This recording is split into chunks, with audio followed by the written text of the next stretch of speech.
자, 이어서 한자음의 표기를 한번 드러내 보겠습니다.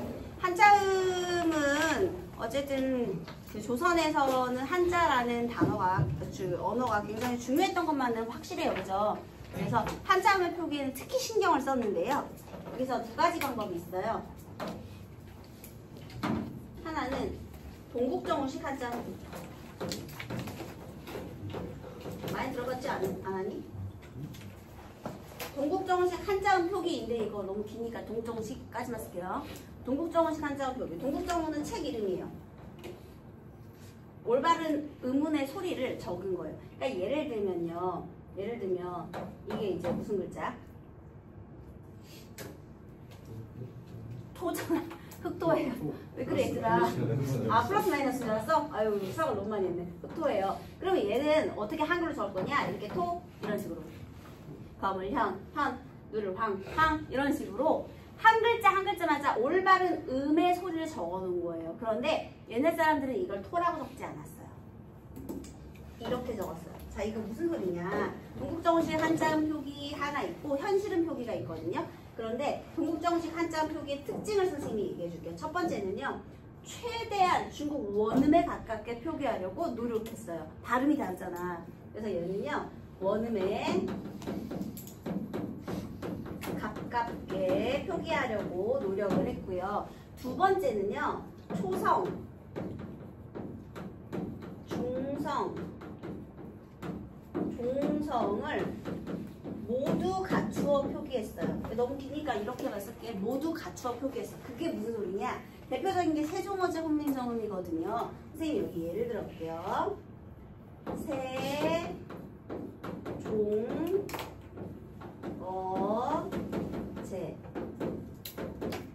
분, 민, 정, 자, 여러분 이게 세종대왕님이 임금어 만들다 제 직접 만드신 백성을 가르치는 바른 소리 이런 뜻이거든요. 이제 한글 책 제목의 이름이에요. 그런데요, 우리 글자는요 초성, 중성, 종성을 어울려서 적잖아요. 근데 때로는 초성이 없을 수도 있고 종성이 없을 수도 있단 말이죠. 그런데 이렇게 생긴 걸 딱 보니까 받침 없는 글자가 바지를 안 입었다고 생각합니다. 무려 중국의 글자를 쓰는데 바지 안 입고 격식 안 차린 이런 글자가 창피한 거야. 손님 왔는데 마치 바지를 안 입은 느낌이 날까요? 그래서 얘네들이 여기다가 뭔지를 하느냐? 무, 음가, 형식, 종성 이응을 쳐줘요. 그리고 때로는 왜요? 이렇게 하면 꽉 찼잖아. 꽉 찼지? 그리고 때로는요, 이거 초성도 모자도 안 쓰고 이게 뭐야. 그래서 얘를 이렇게 이제 어린 이웃으로 바꿔주기도 하고요. 무조건 그런 건 아니에요. 이런 것도 내두고. 그러니까 초성에 이응 대신 여린 히읗자를 써주거나, 얘들아 이것도 어쨌든 후음이죠. 그쵸? 이거 음가가 없는 후음을 써주는 거야. 그러면 지금 현대국어에 연국의 음인 이응 있죠? 앙 할 때 받침으로 사용하는 음가 있는 이응. 걔는 어떻게 써주느냐? 이렇게 예디응 표기를 해준 거예요.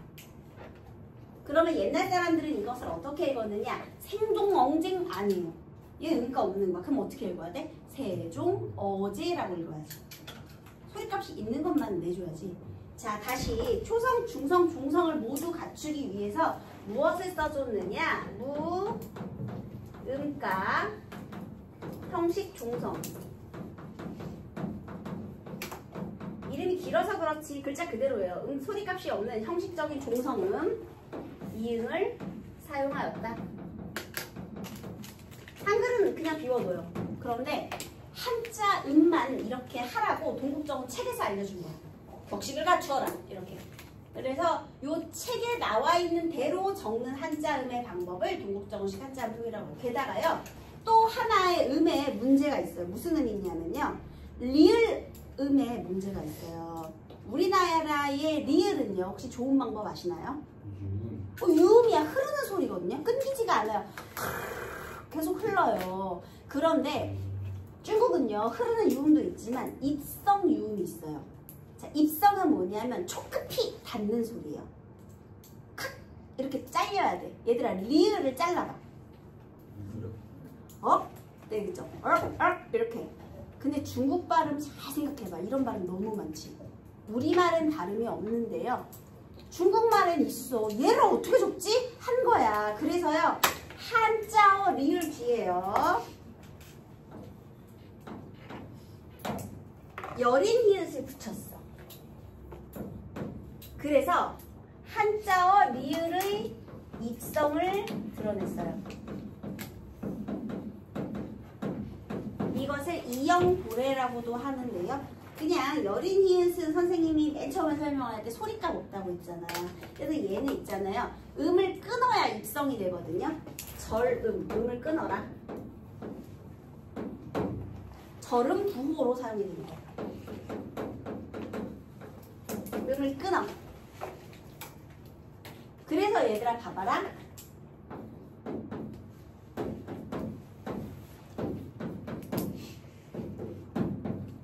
옛날에 얘는 입성이 아니에요. 그럼 그냥 굴복이에요. 그런데 중국어로 이 갈은요 입성이에요. 그래서 옛날에는 이렇게 적었던 거예요. 그래서 여러분 우리 된소리되기 조건 중에서 그 파열음 뒤 그다음에 어감 받침 니은 니은 뒤 말고 한자어 뭐 뒤에 뭐뭐뭐는 된소리로 발음하죠. 한자어 리을 뒤에 다사조 디귿 시옷 지읒만 된소리로 발음하죠. 그게 이것 때문이에요. 이 흔적이야. 끊으면 당연히 다음 게 어떻게 되겠어? 너네 갈등 원래 발음할 수 있거든요. 그런데 갈 끊고 등 발음해봐. 자연스럽게 뜬이 되죠. 갈등 이렇게 되잖아. 그치? 갈등 이렇게 되잖아. 끊으면. 그래서 얘가 된소리로 읽힐 수밖에 없는 거예요. 그래서 얘는요. 절음부호 또는 뒤에 것을 된소리로 읽으라는 된소리부호 두 가지 의미가 있는데요. 절음부호거나 그러니까 여린 히읗 자체가 된소리부호나 절음부호로 사용됐어요. 그러니까 된소리를 정확히 표기하는 방법은 없었지만 이런 것들을 이용해서 뒤에 걸 된소리로 읽어라 이런 건 되는 거죠. 근데 지금 이거 지금 얘들아 한자음이야. 한자음. 우리가 나중에 문법으로 가면 뭘 배울 거냐면 선생님 그때 다시 정리해 줄 건데요. 이 여린 히읗의 쓰임이 고유어와 한자어에서 다르거든요. 고유어와 한자어에선 다른데 그것은 문법에서 다시 설명하고 오늘의 여기까지만 기억하세요. 동국정어식 한자음 표기에서 리을 뒤에 여린 히읗을 써서 입성, 절음부호로서 음을 끊어주라는 입성 표기를 했다. 입성은 촉급히 닿는 소리예요. 빨리 끊어줘야 돼요. 우리말에 없는 소리이기 때문에 이렇게 사용을 해준 거예요. 오케이? 자, 이게 동국정어식 한자음이고요. 그 다음 현실적 한자음이 있어요. 아, 너무 귀찮은 거야. 뭘 다 써. 그냥 쓰자. 그래서 현실적인 한자음 표기 얘는 그냥 소리 나는 대로 쓰는 거예요. 그래서 현실적 한자음 표기는요. 어떻게 구분하느냐. 이게 없어. 무음과 형식 종성이 없어. 초성, 중성, 중성 다 안 갖춰도 되는 거야. 그 예를 들면은요. 우리 공자님 좋아하시잖아요. 공자 이렇게 쓰거든요. 그 다음에 얘는 주격조사 가라고 하는 건데요. 공자가 이거 현대국어로 공자가예요. 옛날에 깨서가 없어가지고 공자 깨서랑 똑같은 뜻이에요. 자 어때 얘들아 초성, 중성, 종성 비어있지? 그러면은 얘는 현실적 한자음 표기야. 여기 종성이 비어있으면 돼. 그럼 현실적 한자음 표기라고 볼 수 있어요. 그래서 한자음 표기에는 이렇게 두 가지가 있었고요. 자 이제 종성의 표기로 가겠습니다. 지금 아직도 안 끝났나요? 언제 끝나나요? 마지막이에요. 종성 표기.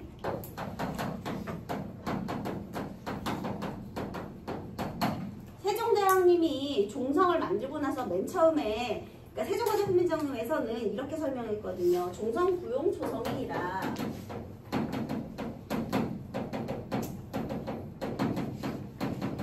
그러면 종성의 소리를 초성의 소리를 전부 다 쓸 수 있는 거잖아. 그치? 얘는 다 쓸 수 있는 거야. 그런데요. 한글은 소리 글자로 만들었잖아. 그런데 여러분 종성의 발음 다 할 수 있어요? 아니 발음에 제약이 있잖아. 몇 개만 발음할 수 있어? 가느다란 물병. 근데 옛날에는 8개를 발음할 수 있어요. 그래서요. 아니 그러지 말고 왜 다 써? 소리 나는 것만 써. 팔종성이면 충분히 가능해. 가족용. 그러니까 팔종성 표기라고도 하고 팔종성 가족용이라고도 하는데요. 얘는 뭐냐면 팔종성법이라는 거는 음절의 끝에서 8개만 발음한다예요. 얘부터 설명해 볼게요. 팔종성 가정용은 8개의 종성만 적어라인데요.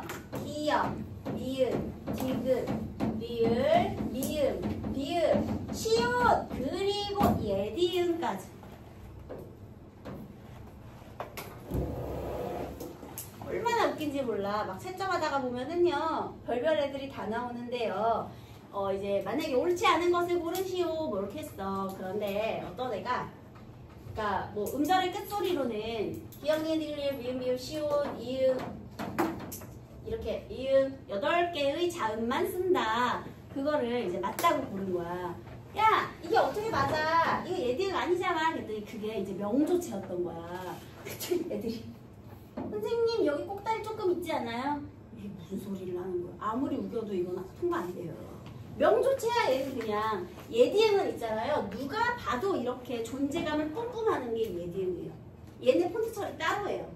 한글 자모자에 한글 자모 따로 치는 거 있거든요. 그래서 절대 누가 봐도 그냥 예딩이라고 써 있어야 돼요. 그리고 여러분 또 주관식 만약에 서술형으로 이제 종성 이제 표기에 대해서 설명해라. 그랬는데 이제 팔종성 표기를 쓰는데 기역, 니은, 디귿, 리을, 미음, 미음, 시우 그다음에 예딩 자기는 이렇게 해서 예딩이라고 썼대. 이거 분명히 자기는 꼭다리라고 그린 거래. 아무도 인정 안 해줘요. 그냥 왜 이렇게 애매하게 해야 돼? 존재감을 분명하게 적어주면 되잖아. 그러면 아무도 그 상처받지 않을 수 있잖아요. 그래서 요거를 굉장히 조심하셔야 됩니다. 조심하셔야 돼요. 여러분 근데 현대국어는요. 얘는 그렇다 치지만 얘는 형태가 그렇다 치지만 이거 발음할 수 있어요. 이거 발음할 수 있어요. 음절의 끝소리로. 그러니까 예를 들면요. 낫과 낫 이거 어때? 소리값 현대국어에서 같지? 둘 다 디귿으로 발음하잖아. 근데 중세 때에는 얘와 얘의 둘 다 발음할 수 있었고 소리값마저 달랐다는 거죠. 근데 어떻게 발음해야 되는데요? 낫과 낫 지금 선생님이 혀를 약간 앞으로 꺼냈다 뒤로 보냈다 했는데요. 조금 다를 거예요. 근데 이제 없어진 발음이니까 지금 선생님도 흉내는 못 내는데 옛날 사람들은 구분이 가능했답니다. 그래서 이렇게 쓰다가요. 나중에 근대에 오면 이 중에 하나가 사라져요. 어떤 발음이 사라질 것 같아? 시오. 아닙니다. 디귿이 사라져요. 그래서 얘가 이거는 이제 여러분들 이 1학년 과정에서는 여기까지만 나오는데 이제 나중에 조금 심화된 내용이요. 이게 지금 중세국어잖아요. 근대에 얘가 뭐가 되냐면 근대에 7종성으로 발전해요. 근데 근대의 7종성은 기역, 니은, 디귿이 아니라 리을, 미음, 리을, 시옷 그리고 이제 얘들이 사라져서 이음으로 이음으로 바뀌는 거야. 그런 다음에 이거 지금 표기거든요. 표기. 그 다음에 현대국어는 어떻게 표기하죠? 그렇지! 다시 종성부로 초성부로 돌아갔죠. 옛날에는 8종성 표기였다, 7종성 표기였다, 지금은 종성부로 초성만 표기해. 대신 발음만 어때? 7개만 발음하는 거지. 근데 옛날에는 표기가 소리 나는 것만 표기를 했으니까 8종성 표기, 종성 표기, 다시 종성부로 초성 표기로 돌아갈 건데 다 썼는데 발음은 옛날에 8개, 7개 그리고 지금도 7개지만 얘가 다르다는 거죠. 지금 가느다라는 물방울로 바뀐 거죠. 그래서 그런 차이가 있어요. 자, 그 다음에요. 요거는 이제 문헌마다 좀 차이를 보이는데요. 일단 종성부용 초성은 표음적 표기예요. 표의적 표기예요. 표음적, 표의적. 그렇지. 다 쓰는 거니까 형태소를 밝혀 적는 거죠. 소리 안 나는 것도 적으니까. 그리고 바로 얘가 표음적 표기가 되겠죠. 소리 나는 것만 쓰라는 거예요. 소리 글자니까. 자, 그러면 예를 들어줄게요. 너네 용비어천가라고 들어봤어? 네. 조선시대 애국가거든요. 그런데 용비어천가에 꽃이라는 단어가 나와요. 그런데 그 꽃이 이렇게 쓰여 있어요. 중요한 건 받침의 발음으로 뭘 썼다는 거야? 지읒. 지읒은 소리값 없지. 없잖아. 지읒은 음절의 끝소리로 발음 못해. 근데 적었다는 건 형태소를 밝혀 적었다는 거야. 자, 그 다음 이거는 세종어제 훈민정음에 나오는 단어거든요. 사맞디라는 단어인데요. 지금은 사라졌어요. 서로 맞추다, 통하다 그런 뜻이에요. 그러니까 이거는 통하지, 아니할시 이런 단어가 나오는데 얘의 원래 기본형은요. 서로 맞추다, 삼았다예요. 자, 치읓을 무엇으로 바꿔준 거야? 시옷으로 바꿔서 표기한 거죠. 소리 나는 대로 적어줬죠. 그래서 얘가 팔종성 표기의 얘가 되고요. 요것은 종성부용 초성의 예시가 되는 겁니다. 그러니까 여기 기업부터 예디음까지 중에 있으면 팔종성이고 없으면 종성부용 초성이에요. 이거 말고 딴 걸 쓰면 간단하지. 얘는 형태소를 밝혀줘보고 얘는 소리 나는 대로 되는 거야. 됐죠? 그래서 여기가 종성 표기까지 하면 이게 표기법이 정리가 되었습니다. 자, 이해됐죠? 잘 이해됐을 거야. 자, 그 다음에 어휘는 간단하니까 빨리 해볼게요.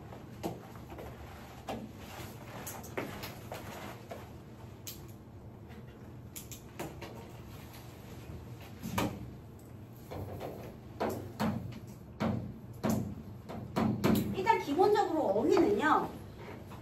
옛날에 없었던 말이 새로 생겨나기도 해요. 이거 언어의 역사성과 가장 관계 높은 부분이야. 그치? 그런데 옛날에 있었던 말이 새로, 옛날에는 대상 지침하는 개념이 없다가 개념이 생겨나면서 새로 생겨나기도 해요. 그게 바로 생성인데요. 이거는 안타깝게도 중세에는 확인할 수 없죠. 우리 지금 현대에 와야 중세 때는 없었는데 지금 새로 생겨나서는 현대에 확인하는 거지 중세 때는 확인할 수 없어. 대신 생성은 확인하지 못하지만 뭘 확인할 수 있느냐? 소멸은 확인할 수 있죠. 그치? 소멸. 자, 그러면 현대 국어로 오면서 사라진 문자들 무엇이 있느냐? 일단 여러분 전차라는 말 들어본 적 있어요? 네. 이건 현대 국어의 까닭이라는 뜻이거든요. 없어졌네. 없어졌어. 그 다음에 하다라는 단어가 있어요. 현대 국어에 많다라는 단어예요. 너네 하도만이라는 말 쓰지? 하도만이. 그 하다가 하다 많다예요. 하도만이가 하도, 하다 이런 거. 그 다음에 허다한. 허다도 하다예요. 많다라는 거잖아요. 그치? 그래서 하다라는 거는 많다라는 형용사였는데 지금은 사라졌어요. 그 밖에도요. 숫자 100을 가리키는 옛날 말이 있는데 오, 이제 온이에요. 온. 그럼 천은요? 즈문담을 지나서 할 때 이 즈문이 천 되겠습니다. 미르가 뭔지 아세요? 용. 미리네. 유니콘. 은하수. 미리는 은하수예요.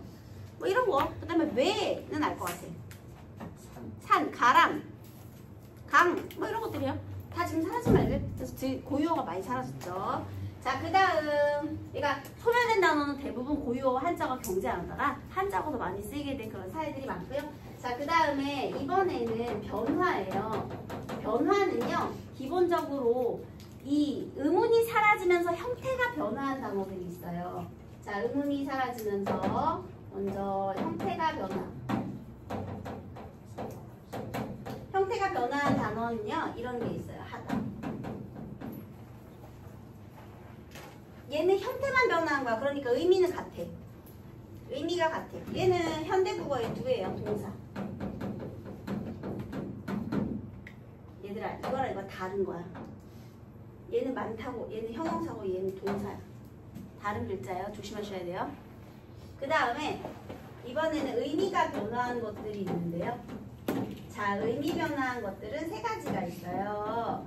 의미가 축소한 것들, 의미가 확대된 것들, 의미가 이동한 것.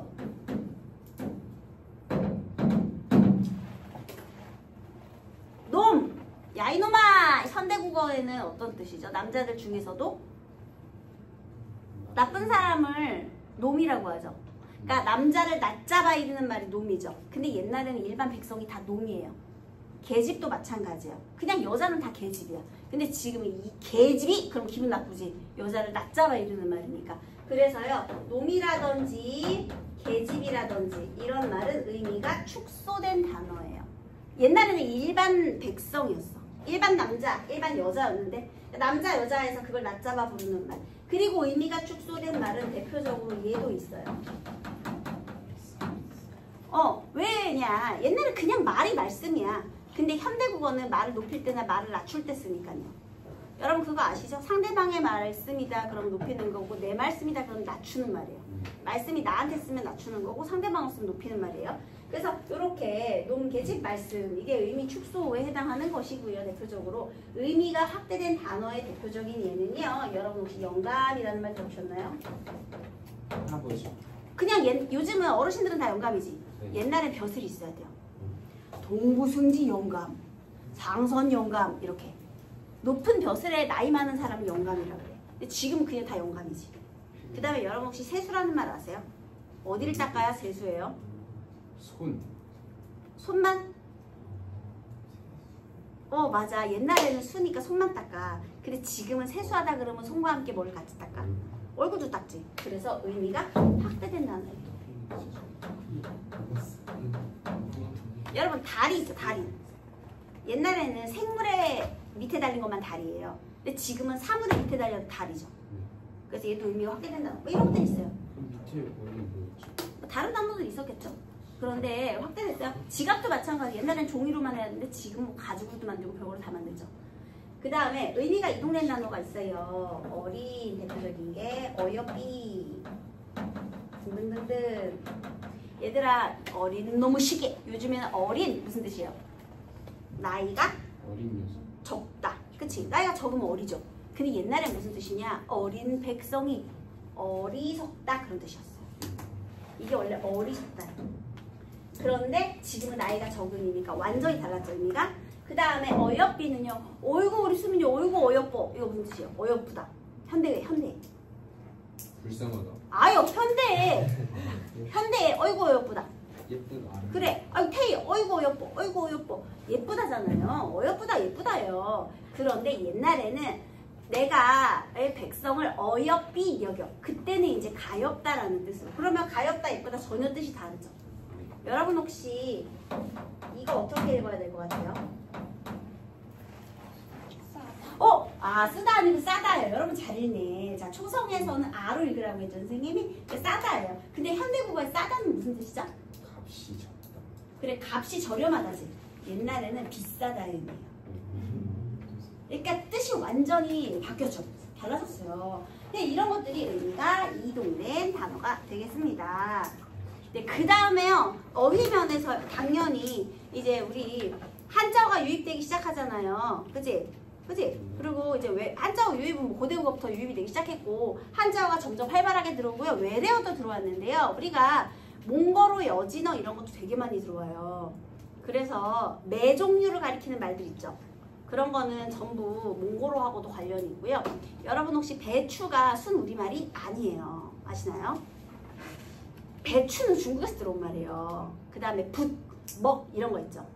붓이랑 멋 이런 것도 전부 중국에서 들어온 말이에요. 우리말이 아니에요. 그 다음에 두만강 있죠. 네. 그 투만 그게 저기 그 여진족 단어거든요. 투먼이 그 여진족 그쪽에 있는 무슨 투먼이래요. 근데 그래서 그 투먼 지역 이름이래. 그래서 거기에 있는 강이어서 두만강이 된 거예요. 네. 그래서 뭐 그런 단어들이 있습니다. 그래서 이렇게 외래어도 유립이 되기 시작했다라는 거죠. 교류가 있으면 당연히 유립이 되겠죠. 신라에서 저기 뭐 페르시아의 무슨 검 같은 게 막 발견되고 이런 게 많잖아요. 그러니까 그 옛날에도 그렇게 교역이 있었다. 교류는 당연히 있는 거예요. 자, 이게 바로 이제 어휘상의 특징. 이제 그 다음 세 번째 음운상의 특징으로 가겠습니다. 이거 지워도 되죠?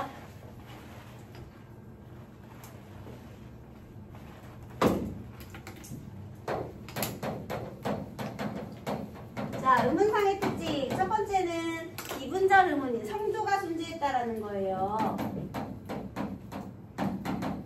현대국어에 오면서 소실될 건데요. 성조라는 것은 일단 중세의 비분절 음운으로 써요. 여러분, 음운은 뜻을 구별해주는 기능을 하잖아요. 그럼 성조를 통한 뜻의 구별이 가능했다, 불가능했다? 당연히 가능했지. 그러니까 의문이지. 의미 분별의 기능을 하는 거예요. 말과 말의 의미는 달라요, 여러분. 자, 그래서 비분절 의문이고 의미 분별의 기능을 했고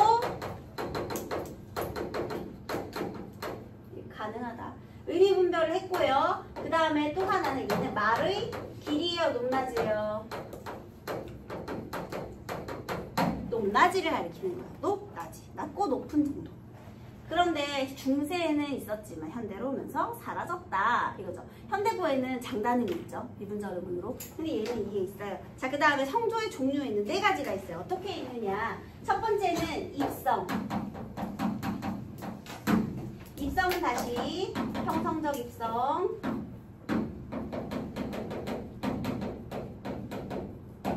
거성적 입성, 상성적 입성 으로 나눠주는데 그냥 통쳐서 입성 이것만 해도 돼요.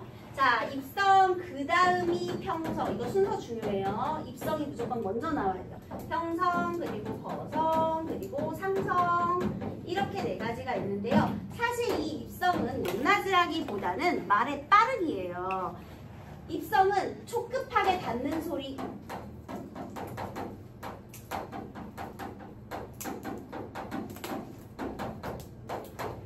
촉급히 닫아라라는 건 빠르게 닫아라 그런 뜻입니다. 여러분 우리 갑 발음해 볼래요? 닫혀버렸죠. 우리 국어에 음절의 끝소리로 발음할 수 있는 7자음 중에 파열음 3개 있어요. 울림소리 말고 파열음 3개. 뭐가 있죠? 기역, 디귿, 비읍. 구두방 있잖아요, 여러분. 그치? 응? 그 기역, 디귿, 비읍 파열음이 받침으로 오잖아요. 안 닫을 수가 없어요. 너네 각 발음해봐. 안 닫을 수가 없지. 왜냐면 파열음이니까 막아버리잖아. 각 이렇게 막아버리잖아. 그 다음에 밥 닫아버릴 수밖에 없어. 그 다음에 이게 파열음이 받침으로 오면 우리는 무조건 닫아야 돼. 이거를 뭐 평성은 낮은 소리라고 하고요. 평성 거 이거는 높은 소리 높을 거예요. 상성은 위를 향하는 소리라서 낮았다가 높아지는 소리라고 하거든요. 근데 지금 낮은지 높은지 낮았다가 높아지는지를 할 수가 없어. 얘는 입성은 닫혀버리기 때문에 소리가. 그래서요. 초성, 중성, 종성 중에서요.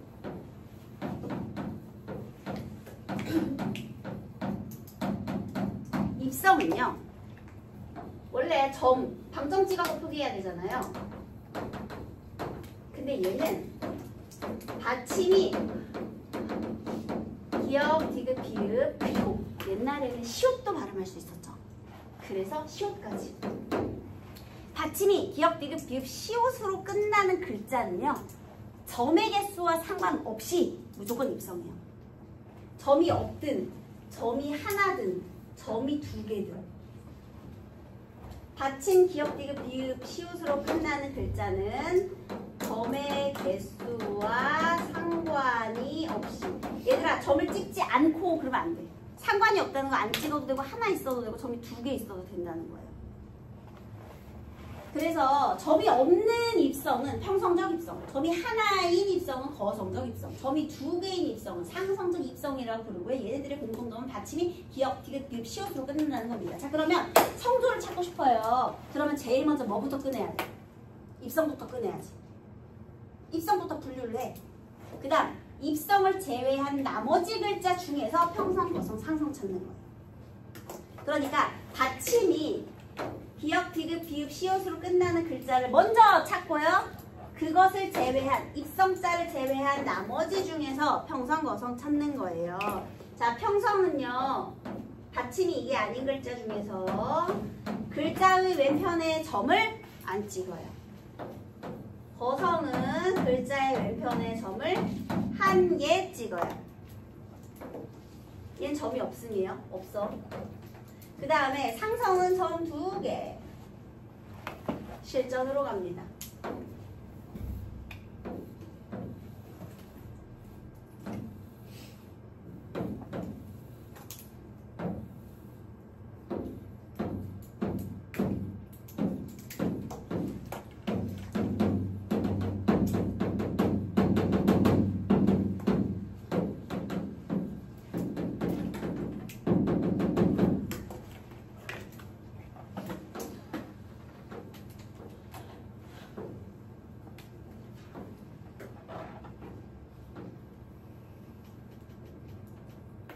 자, 여러분 있잖아요.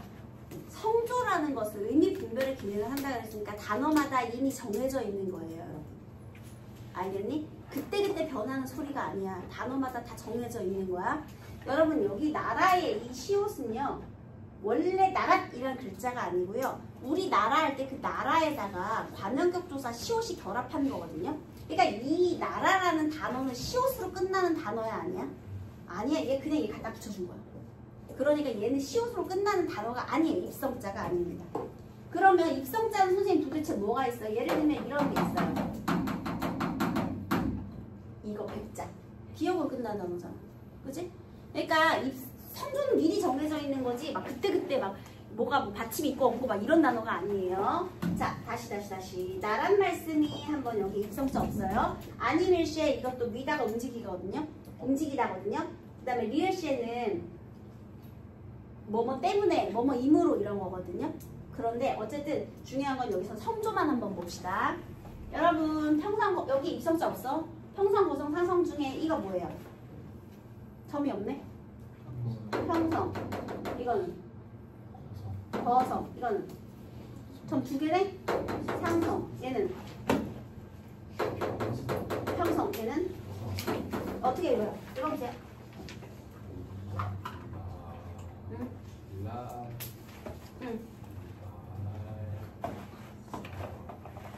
나랏 말씀이 이렇게 읽어야 돼요. 다시 나랏 말씀이 이렇게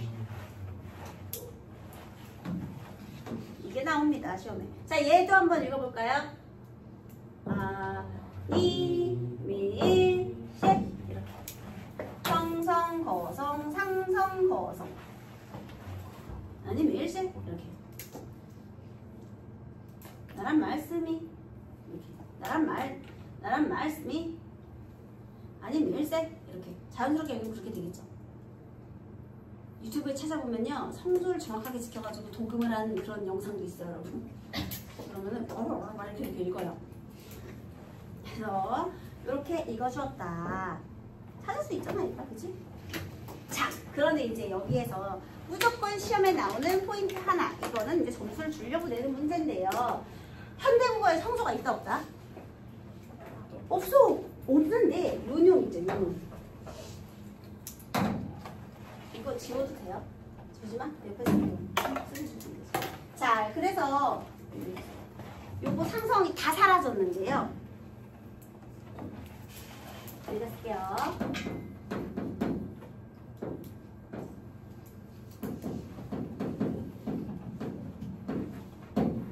자, 비슷해 보이죠? 근데 차이가 있어요.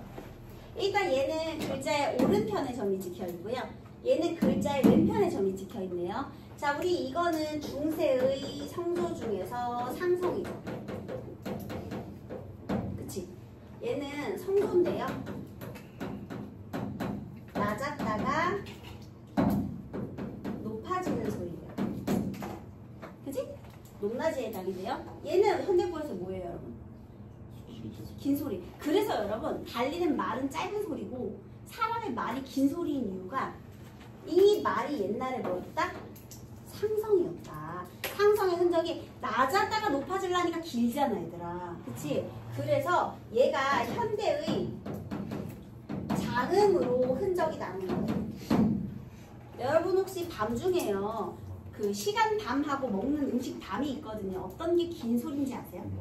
먹는 밤 많이 먹어야 좋지. 밤은 무서우니까 짧아야지, 그치? 근데 먹는 밤이 긴 소리야. 그러면 중세에 먹는 밤은 무슨 소리였단 뜻?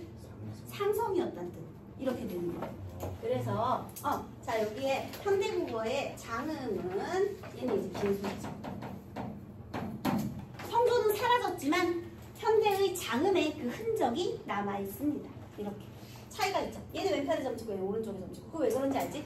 중세는 이렇게 썼으니까 왼쪽에 점 찍고 현대국어는 이렇게 읽으니까 오른쪽에 점 찍죠. 다른 기억에. 왜 이렇게 장음을 2개 찍는지 몰랐지? 장음을 왜 점을 2개 찍을까? 그게 바로 성조의 흔적이다라는 거예요. 그렇잖아. 긴 소리에 점을 하나 찍어두고 아니면 긴 소리에 말 한다면 이렇게 들리잖아요. 그런데 왜 굳이 점 2개였느냐? 그게 바로 성조의 상성의 흔적이다. 이렇게 이해하시면 좋겠네요. 아우, 잘했어요. 자, 그 다음 2번째. 요게 이제 요 밑으로 들어가면 되는 거예요. 이거 지워도 되나요? 안 돼요. 네, 알겠어요.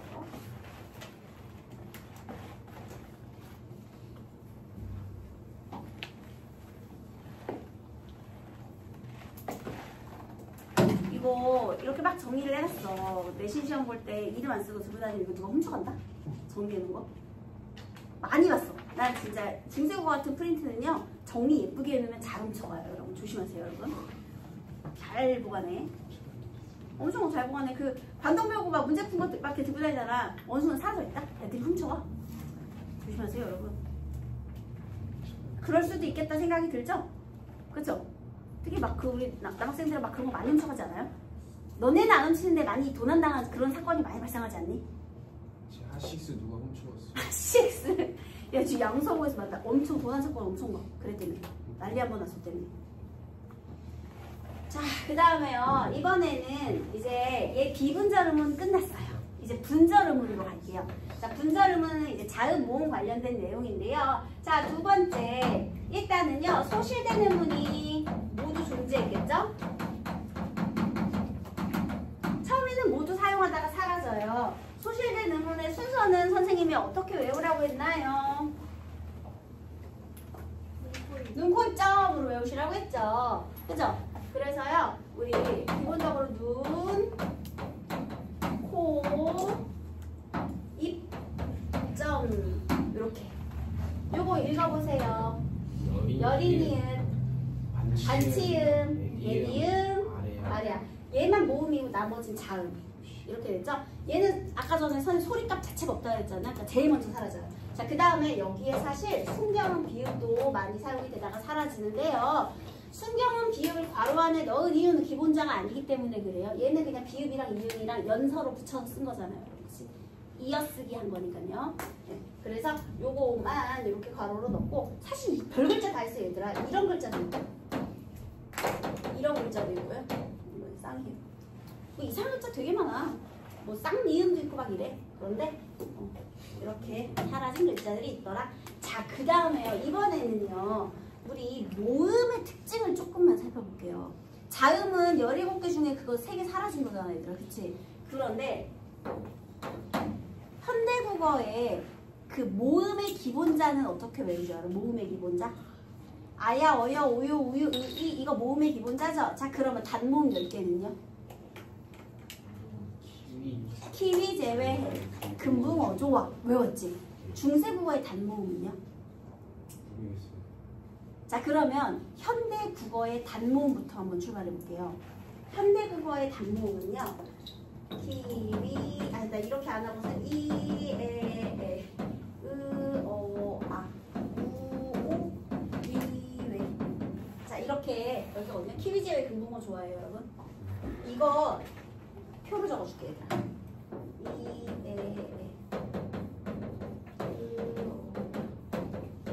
이렇게 10개잖아요, 여러분. 근데 중세 국어에는요, 여기에다가요, 플러스 이거 단모음, 이거 하나 있어야 되죠? 단모음. 자, 그 다음에 여기서 빠져야 될 거 있어요. 이중모음으로 빠져야 될 거. 아, 여기서 중세 국어에 요거 4개 있죠? 얘는 중세에는 이중모음이에요. 자, 그러면 단모음 몇 개 넣었어?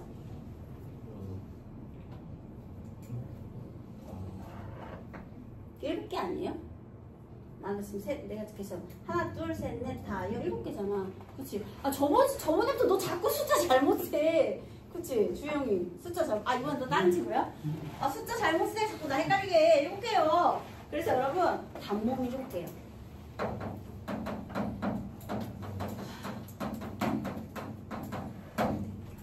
그 키위제외 금붕어 좋아해서 여러분, 이거 만약에 단모 7개를 찾아라. 그래서 만약에 써라 그러면은 일단 아래야 포함시키고요. 사라졌으니까. 그 다음에 요거 이중모음 4개 사라지게 만드는 거. 그렇게 하면 7개 돼요. 플러스 이렇게 하나, 둘, 셋, 넷, 다, 이렇게 7 이렇게 됐어요. 근데 단모음이 7개라는 거. 그러면 얘네들은 단모음이 아니라는 거잖아. 그지? 그 다음에 그래서요. 단모음이 7개라는 것은요. 나머지 하향식 이중모음이었던 여기다가 적어줄게요. 에, 다음에 위, 왜. 이거 말고도요. 하향식 이중모음 뭐 이런 것도 있어요. 이런 거. 이것도 하향식 이중모음인데요.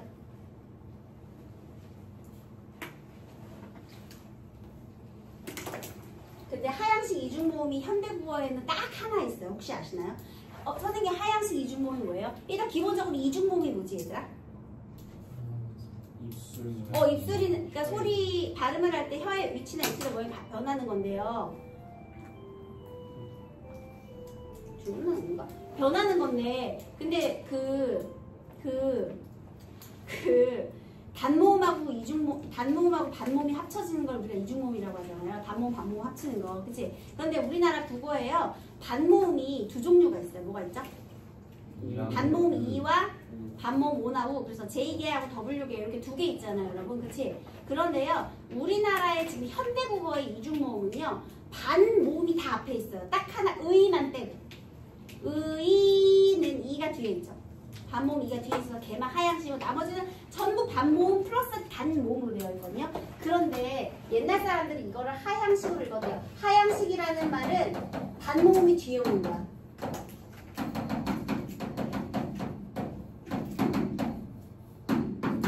단모음이 뒤에 오는 거예요. 얘들아, 그럼 이거 중세식으로 어떻게 읽었을까? 현대는 단모음이거든요. 근데 중세는 단모음 2를 분리해봐. 어떻게 읽어? 어이 얘는 아이 얘는 오이 얘는 오이 이렇게 얘는 어이 이런 식으로. 그러니까 이렇게. 그러니까 지금 얘네가 문제가 되는 거잖아. 얘가 하향식 이중모음이었다는 거예요. 별거 아닌 것 같지만 얘가 너무나리 중요해요. 왜냐하면 얘 때문에 주격조사가 2만 있었거든요. 그러니까 예를 들면 이게 공자예요. 근데 여기다가 2만 붙여줘. 그러니까 주격조사가 2가 중에서 2만 있거든요. 그럼 공자이 하면 2반음이 생기는 거야. 그 다음에 나예요. 여러분 현대국어에 나는 네로 바뀌죠. 네가죠. 그게 왜 나가 네로 바뀌고 저가 제로 바뀌는지 이상하지 않았어요? 이게 다 중세고 주격조사 2의 흔적이에요. 이 옛날 사람들은 이거 어떻게 읽었을까? 나이 이렇게. 그러니까 다 2만 갖다 붙이는 거야. 나이, 뭐 저희 이런 식으로. 그래서 이 발음이 있으면 다 주격조사가 되는 거야. 그래서 여러분 하향식 이중모음이 있었기 때문에 주격조사가 2만 있다가 얘가 단모음으로 발음이 이상해져. 그러면서 구분이 안 되지. 이제 이 모음이 없었잖아. 얘는 애라고 읽고. 그지? 그러다 보니까 구별하려고 가가 등장하게 된 거야. 주격조사가. 그래서 하향식 이중모음의 붕괴와 주격조사 가의 출현이 그 영향이 있거든요. 그래서 이것도 어쨌든 기억을 해두시고 중세에는 어쨌든 단모음이 현대국어와는 달리 몇 개였다? 현대는 10개였다면 중세에는 4개 사라지고 1개 추가해서 7개다. 이렇게요. 그 다음에 여러분 이제 우리 자음의 특징 중에서요. 음운의 변동들 있죠? 음운의 변동의 이유가 뭐예요? 왜 일어나죠? 음운의 변동은? 발음을 쉽고 편하게 하려고. 그치? 그런데 발음을 하다 보니까 불편해서 바뀌는 거겠지. 그러면 중세에 처음 시작부터 막 음운의 변동이 막 일어났을까? 아니, 처음에는 아무것도 안 일어나요. 구개음만 안 일어나고요. 아직 음운 변동 일어나기 전이에요. 두음 법칙 안 일어나고요. 원순 모음화도 안 일어나요. 얘들아, 구개음화는 어떤 음운이 뭐 앞에서 뭐로 변하는 거야? 디귿티읕이 이 모음 앞에서 지읒 변하는 거잖아요. 그런데 여러분 옛날에 배웠겠지만 중세 때에는 한 단어 안에서도 막 일어나거든요. 그런데 중세에서 근대로 가는 과정에 그래서 맞아요. 그런데 예를 들면 이런 거예요. 이거 하늘천이거든요. 근데 이게 나중에 중세에서 근대로 넘어가면서 천으로 바뀌는 거예요. 이 모음 앞에서. 이 모음 앞에서. 반모음 2가 있었잖아요. 옛날에. 자, 이런 식으로. 근데 중요한 건 구개음 아직 안 일어났어. 그러니까 이 모음 앞에 디귿티읕을 썼다는 거예요. 두음 법칙은 현대국어에는 한자에서만 일어나죠. 왜냐면 고유어에서는 이미 다 일어났어요. 그래서 아까 전에 니어쓰기 뭐 이런 거. 이 모음 앞에 니은 써주고 있죠. 이런 것들. 그 다음에 원순 모음은요, 입술 소리 아래에 평순 모음인 으를요. 평순은 입술 모양이 평평하다는 거거든요. 으를 원순 모음인 동그라미 우로 바꿔주는 거예요. 그러니까 예를 들면요, 예시를 들면 쉬워요. 물이 뭐로 바뀌는 거야? 물로. 불이 뭘로 바뀌는 거야? 불로. 옛날에는 불다였어요. 이거 불다로 바뀌죠. 불다로 바뀌죠. 그리고 파이어도요. 불이었는데 불로 바뀌는 거예요. 이런 식으로. 풀이 풀로 바뀌고, 뿔이 뿔로 바뀌고, 이렇게. 원래 입술 소리 아래에 있는 평순 모음이 원순 모음으로 바뀌었는데 아직은 아니에요. 안 바뀌었어. 그러니까 그냥 아무것도 아직은 일어나지 않는다. 이렇게 이해하시면 되겠습니다. 이게 음운상의 특징이에요. 자음과 모음. 오케이?